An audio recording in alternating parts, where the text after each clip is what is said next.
students. How are you all? I am very glad to meet you all students through this video lesson. You might have crossed across a famous Tirukural.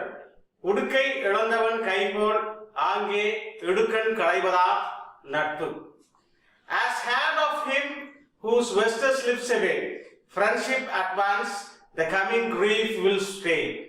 அதாவது நமக்கு ஒரு துன்பம் அல்லது இடர்பாடு ஏற்படும் பொழுது நம் இடுப்பில் இருக்கக்கூடிய ஆடை அவிழும் முன்னர் எவ்வாறு நம்முடைய கை அந்த ஆடை அவிழாமல் பிடித்துக் கொள்கிறதோ அதுபோல் நம்முடைய நண்பன் அல்லது நம்முடைய நட்பு நமக்கு ஒரு துன்பம் ஏற்படும் முன்னரே அதை அறிந்து அதை களைய முன்வரும். அதுவே நட்பினுடைய சிறப்பு. So as the greatest asset a man can earn in his life is a good friendship. So a friendship or a friend can be in the form of a classmate, a stranger, a loyal friend, a fearless adventurer, a wise mentor, or a friend from different culture. That doesn't matter, but it's in our hands to choose a good friend. Today we are going to deal with the story of a person called Vetri, about his what the incidents happened in his life and how the problems he faced in his life and how the friendship helped him to overcome his problem. That's the lesson we are going to see. Unit number 2, topic friendship. Now let's check out how Vetri was benefited by his friend Asif. So first I will give you a reading. You just listen to the passage carefully. Then afterwards I will tell you the meaning of the passage. So take your book, unit number 2, friendship. Vetri was once a successful businessman in Coimbatore. Vetri Constructions was once a leading construction company. His company constructed many shopping complexes, houses, and a few apartments in and around Coimbatore. Everything went well until his father died. After his brother's death, his brothers demanded to split the wealth as they wanted to start their business separately. From then on, Vetri found it difficult to establish his business. He took loans to run his company, but he could not pay the loan. So, he sold all his properties and paid the loans. Vetri's family now lived in a very small home. Vetri found a job and started to lead a normal life, but he always longed to start a new business. That means a construction company. But he did not know how to get money to start a company. No one was ready to lend him money. One day, as he discussed with his wife said, "Why don't you ask your friend Asif? You often said that you were good friends." Vetri replied, "Yes, but he is in Chennai.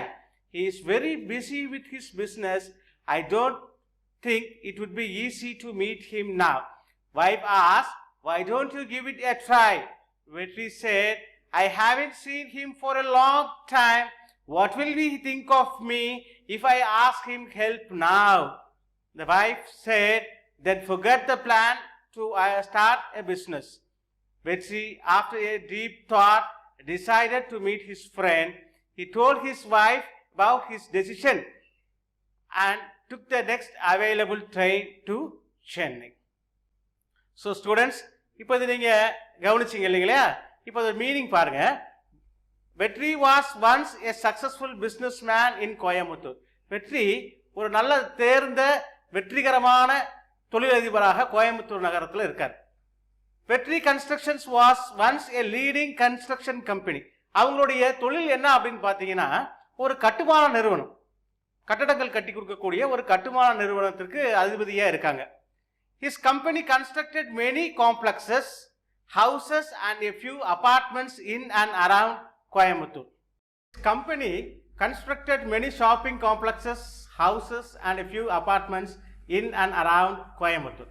Kovai நகரை சுற்றி நிறைய அப்பார்ட்மெண்ட்ஸ்னால் உங்களுக்கு தெரியும், அடுக்குமாடி வீடுகள், and few houses, நிறைய சில வீடுகள் எல்லாம் கட்டி கொடுக்குறாங்க. ஷாப்பிங் காம்ப்ளெக்ஸஸ் அது உங்களுக்கு தெரிஞ்சிருக்கும், வணிக வளாகங்கள், அடுக்கடுக்காக தொடர்ச்சியாக கட்டியிருக்கப்படக்கூடிய கடைகள். இந்த மாதிரியான கட்டுமான பணிகளை செஞ்சு லாபகரமாக நடத்திக்கிட்டு வராரு வெற்றி.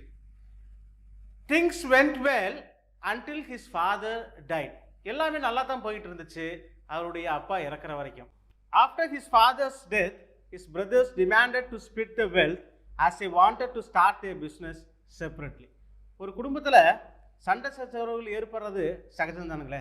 நம்ம குடும்பத்தில் சண்டை வருதுங்களா, சில சமயம் நம்ம பேசாமல் கூட இருப்போம், அதுக்காக இல்லைங்களா, அது எல்லாம் அனுசரித்து போகிறதா வாழ்க்கை. நீங்கள்லாம் நல்லா அனுபவிச்சிருப்பீங்க, நம்முடைய குடும்பத்தில் பார்த்துருப்பீங்க. ஆனால் எதிர்பாராத விதமாக வெற்றியுடைய குடும்பத்தில் அப்படி நடக்கலை. அவங்களுடைய சகோதரர்கள் அப்பா இறந்த பிறகு சொத்தெல்லாம் பிரித்து கேட்டாங்க, தனித்தனியாக அவங்கவுங்களுக்குன்னு ஒரு தொழில் ஆரம்பிக்கணுங்கிற காரணத்தினால. ஃப்ரம் தென் வெற்றி found it difficult to establish his business. இப்போ பணம் சொத்தெல்லாம் பிரிஞ்சு போகிறோன்னா பணம் குறைஞ்சி போயிடுது இல்லைங்களா, அதனால் வெற்றிக்கு அந்த தொழிலுக்கு தேவையான முதலீடு கிடைக்கலைங்க. He took loan to run his company but he could not pay the loan. எல்லா தொழிலை மேற்கொண்டு நடத்துறதுக்கு வாங்கி செய்கிற நிலைக்கு போனார் வெற்றி. ஆனால் அவருடைய போதாத நேரம், தொழில் சரியாக போகாத காரணத்தினால அவரால் கடனை திருப்பி கட்ட முடியல. So he sold all his properties and paid the loans. தன்னுடைய சொத்துக்களை எல்லாம் விற்று அந்த கடனை அடைக்கக்கூடிய சிக்கலான ஒரு சூழலுக்கு வெற்றி தள்ளப்படுறார். Vetri's family now live in a small home. அப்போது நல்லா வசதியாக வாழ்ந்துக்கிட்டு இருந்த ஒரு குடும்பம் இந்த தொழில் நொடிச்சு போகிற காரணத்தினால வருமானம் இல்லாமல் ஒரு சின்ன வீட்டில் போய் தங்கக்கூடிய அளவுக்கு அவங்களுடைய பொருளாதார நிலை பின்தங்குது. வெற்றி found a job and started to lead A normal life. எது எப்படி இருந்தாலுங்க சாப்பிட்றதுக்கு சம்பாதிக்கணும் இல்லைங்களா. அப்போது அவருடைய லட்சியங்களை, அவருடைய ஆசைகளை அடக்கி வச்சுக்கிட்டு ஒரு அப்போதைக்கு கிடைத்த ஒரு வேலையை செஞ்சு ஒரு சராசரியான வாழ்க்கை முறையை நடத்திக்கிட்டு வராரு நம்முடைய வெற்றி. But he always longed to start a new construction company.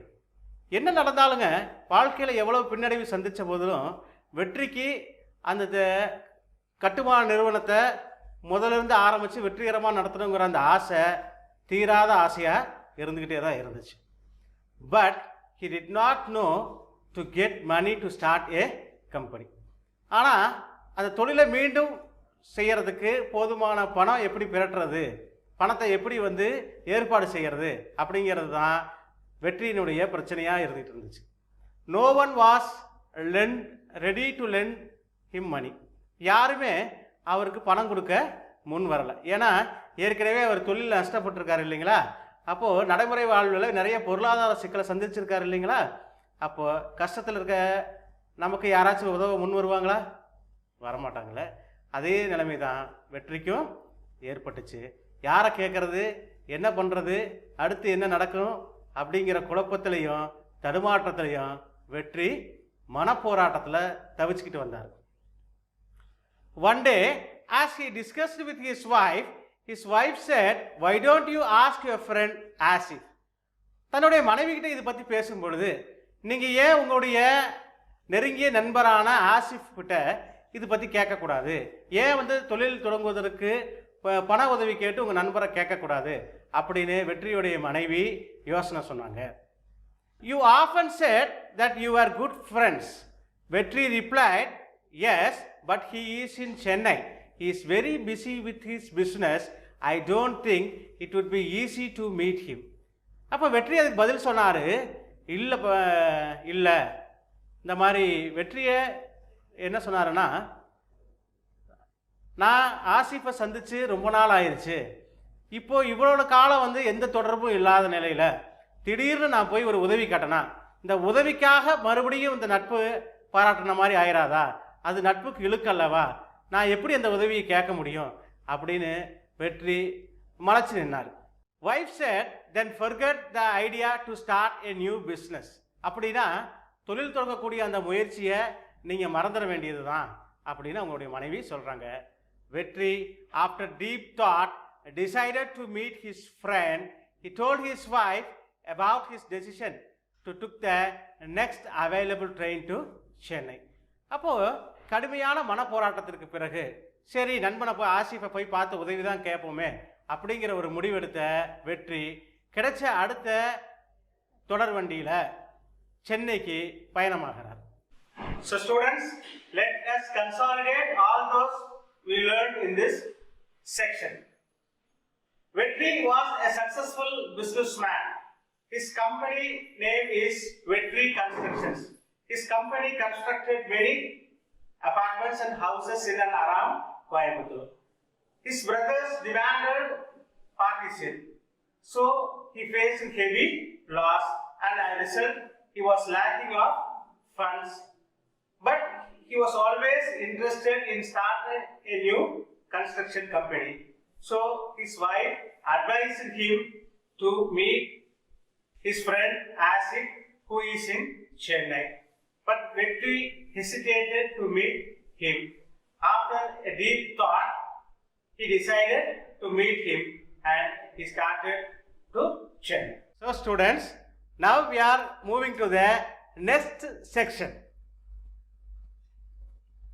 Now, as usual, I will give you a model reading or guided reading. You just listen to the passage and observe what happens in the childhood stage of Vetri. On the day of his travel, Vetri boarded the train.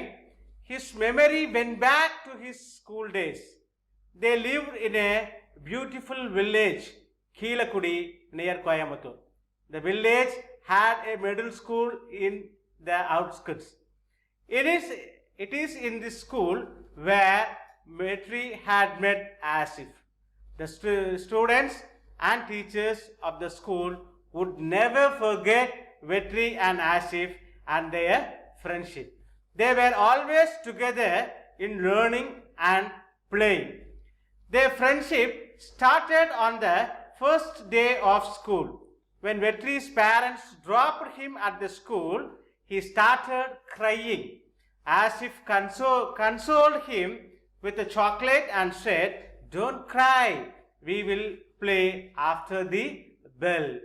After the day, they stayed together, played together, and even exchanged their food. Their friendship grew stronger with time. They were always good in studies and helping each other in lessons. They also helped others with their lessons.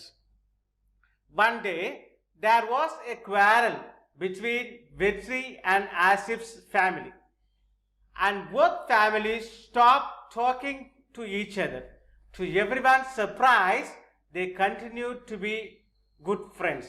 There was always a healthy competition between them. Surprisingly, the exam results and the marks never affected their friendship. Their friendship continued till 10th standard. Then Vetri moved to Coimbatore and Asif moved to Chennai. Asif started his business in Chennai and settled there. Vetri always wanted to meet his friend but never had the chance to visit Chennai. என்ன சொல்ல வரேன்னு புரியுதுங்களா? அதாவது on the day of his travel, Vetri boarded the train. His memory went back to his school days. வெற்றி ஆசிஃபை சந்திக்க சென்னைக்கு போகும்பொழுது அவருடைய நினைவுகள் அப்படியே பின்னோக்கி போகுது. ஆற்றுல எப்படி வெள்ளம் கரை புரண்டு ஓடுதோ அது மாதிரி அவரோட நினைவுகள் வெள்ளம் போல புரண்டு ஓடி சின்ன வயசில் நடந்த அந்த ஞாபகங்கள்லாம் அவர் மனசில் அப்படியே பசுமையாக வருது. அவங்க எந்த கிராமத்தில் வாழ்ந்துருக்காங்க அப்படின்னு பார்த்தீங்கன்னா, they lived in the beautiful village Keezhakudi near Coimbatore. கோயம்புத்தூருக்கு பக்கத்தில் இருக்கக்கூடிய கீழக்குடி அப்படின்னு சொல்லக்கூடிய அந்த கிராமத்தில் தான் அவங்களுடைய இளவயது நாட்கள் நகர்ந்திருக்குது. The village had a middle school in the outskirts. அந்த கிராமத்தில் இருக்கக்கூடிய ஒரு சின்ன நடுநிலை பள்ளி தான் ஆசிஃபும் வெற்றியும் படிச்சுட்டு இருந்த பள்ளிக்கூடம். It is in this school where வெற்றி had met ஆசிஃப். அந்த பள்ளிக்கூடத்தில் தான் வெற்றி ஆசிஃபை முதலாக சந்திக்கிறான். The students and teachers of the school would never forget வெற்றி and Asif and their friendship. அந்த பள்ளியில் இருந்தக்கூடிய மாணவர்களும் சரி ஆசிரியர்களும் சரி வெற்றியையும் ஆசிஃபையும் மறக்கவே மாட்டாங்க. என்ன காரணம் தெரியுங்களா? They were always together in learning and playing. எந்த இடத்துல பார்த்தாலும் சரி, படிக்கிறதுக்கும் சரி விளையாடும் பொழுதும் சரி அவங்களுடைய ஒற்றுமை குறையவே இல்லை, இணைபிரியாமல் இருந்தாங்க. அதன் காரணமாகவே பள்ளியில் இருக்கக்கூடிய எல்லாராலும் அவர்கள் நினைவில் வைத்துக் கொள்ளப்பட்டாங்க. Their friendship started on the first day of school when Vetri's parents dropped him at the school. He started crying. முதலாக வெற்றி பள்ளிக்கூடம் போகும்போது என்ன செஞ்சா தெரியுங்களா? நாமெல்லாம் என்ன செஞ்சிருப்போன்றீங்க? அழுதுருப்போம் இல்லைங்களா? அதே தான் வெற்றியினுடைய வாழ்க்கையிலையும் நடந்துச்சு.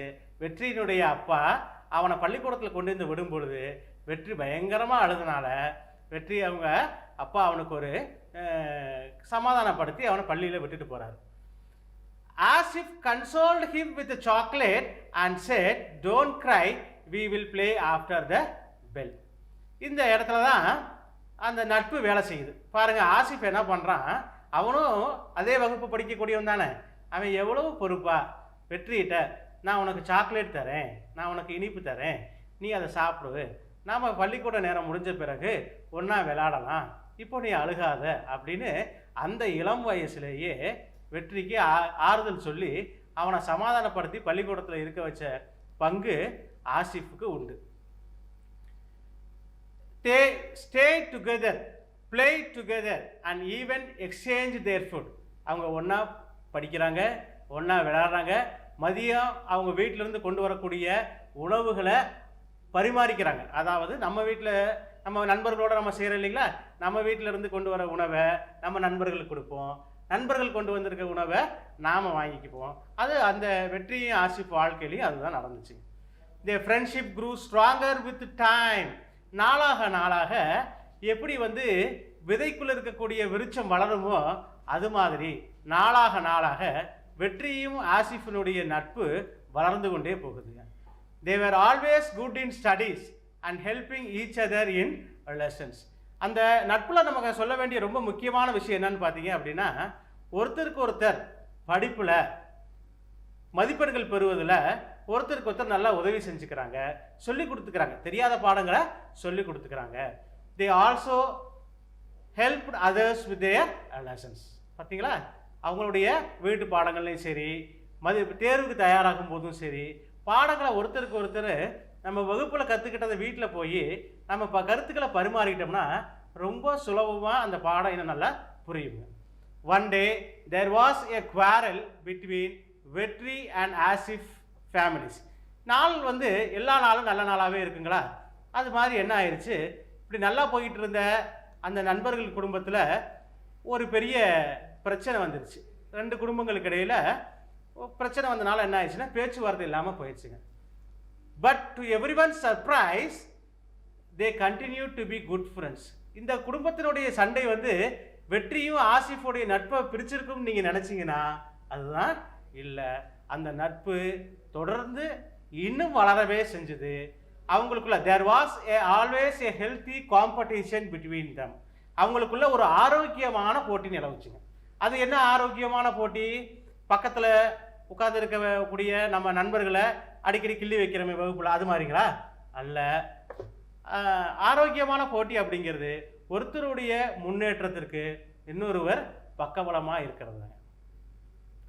Surprisingly, the exam, the results and the marks never affected their friendship. அவங்களுடைய தேர்வு மதிப்பெண்களும் அவங்களுடைய நட்பை குறைக்கவே இல்லை. அதாவது இப்போ நம்முடைய நண்பன் நம்மளோட அதிகமான மதிப்பெண் வாங்கிட்டான்னு வச்சுக்கோமே, நாம் என்ன செய்கிறோம், அவன் மீது பொறாமைப்படுறோம், அவன் மீது அன்பு செலுத்துறதை குறைச்சிடுறோம்.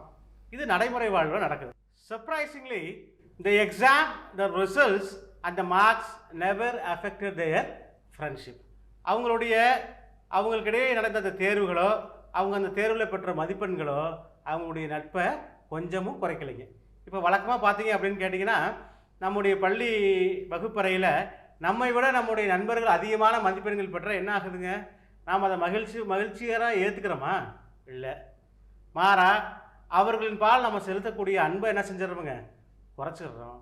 ஆனால் வெற்றியும் ஆசிஃபும் ரொம்ப நல்ல நண்பர்களாக இருந்தனால அந்த சகிப்புத்தன்மை அவர்களிடையே இருந்த காரணத்தினால அந்த நட்பு கொஞ்சமும் குறையலைங்க. The friendship continued till 10th standard.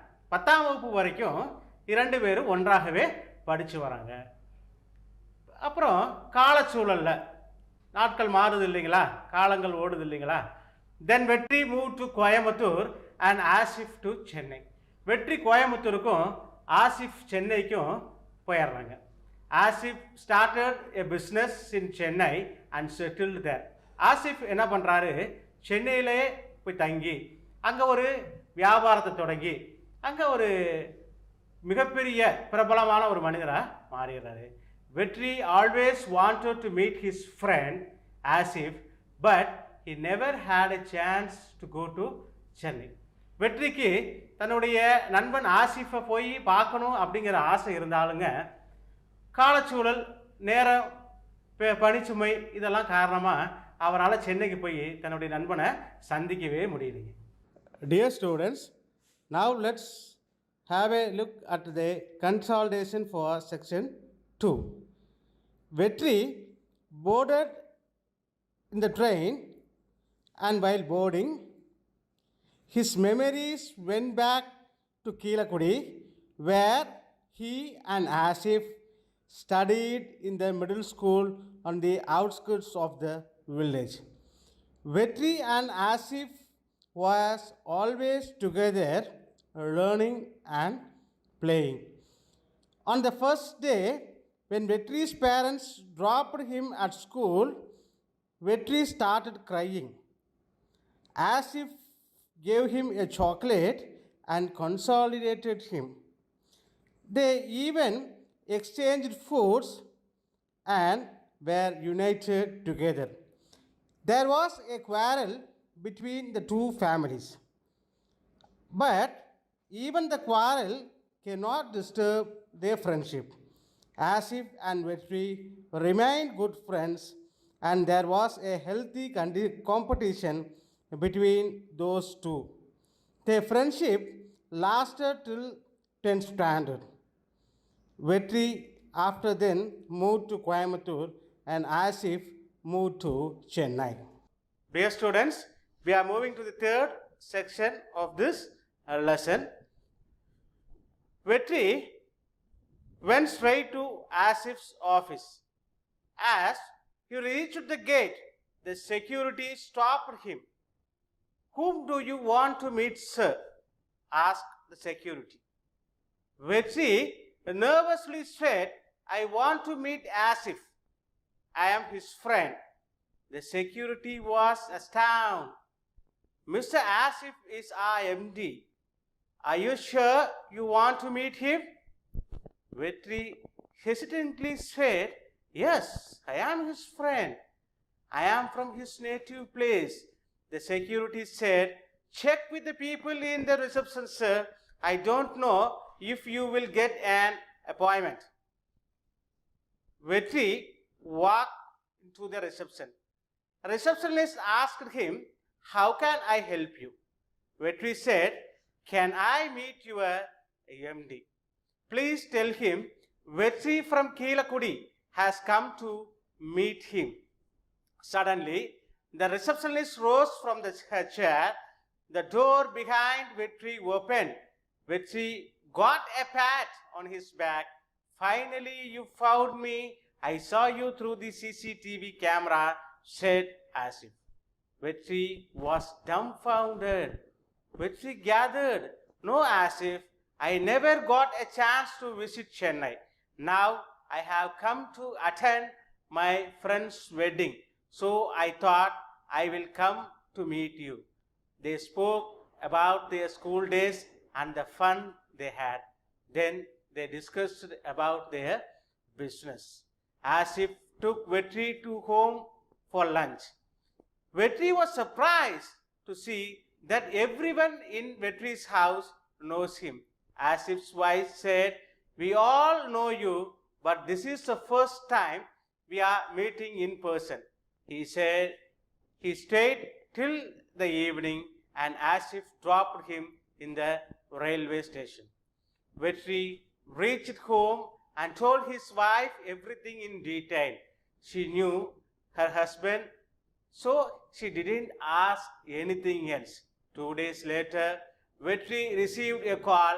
"Am I speaking to Vetri?" Vetri said, "Yes." The voice said, "Our MD, Mr. Asif, has assigned you a project. He wants to meet you.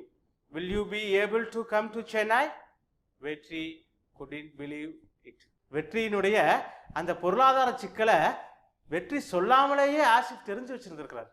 அந்த பேச்சினுடைய துணி, அவர் முகத்தில் இருக்கக்கூடிய வாட்டம், இதெல்லாம் வச்சு வெற்றியினுடைய தேவை என்ன அப்படிங்கிறத ஆசிப் கண்டுபிடிச்சிருக்கிறார். இதுதான் நட்பினுடைய சிறப்பு. நாம் வாழ்நாளில் குறைந்தது ஒரு நல்ல நண்பரையாக சந்திக்கணும் அப்படின்னு நான் சொல்லியிருந்தேன் இல்லைங்களா? பார்த்தீங்களா? வெற்றி உதவி கேட்கவே இல்லை, ஆனால் அந்த உதவி கேட்காமலேயே ஆசிப்பு செஞ்சார். வெற்றி குட் நாட் பிலீவ் இட், நம்ப முடியாமல் அப்படியே தன் நண்பனை பெருமையாக நினச்சிக்கிட்டு இருந்தார். இல்லைங்களா? குழந்தைகளே, வெற்றியினுடைய வாழ்க்கை நமக்கெல்லாம் ஒரு நல்ல பாடம். தேவை அறிந்து நண்பர்களிடத்தில் அன்பாக பழகுவோம், உதவி செய்வோம். அவ்வாறு செய்யக்கூடிய உதவி கேட்காமலேயே இன்னொரு நாள், பிரிதொரு நாள், துன்பத்தில் இருக்கக்கூடிய ஒரு நாள் அந்த உதவி நாம் செய்ய நன்மையாக நமக்கே வந்து சேரும். சரிங்களா? நன்றி.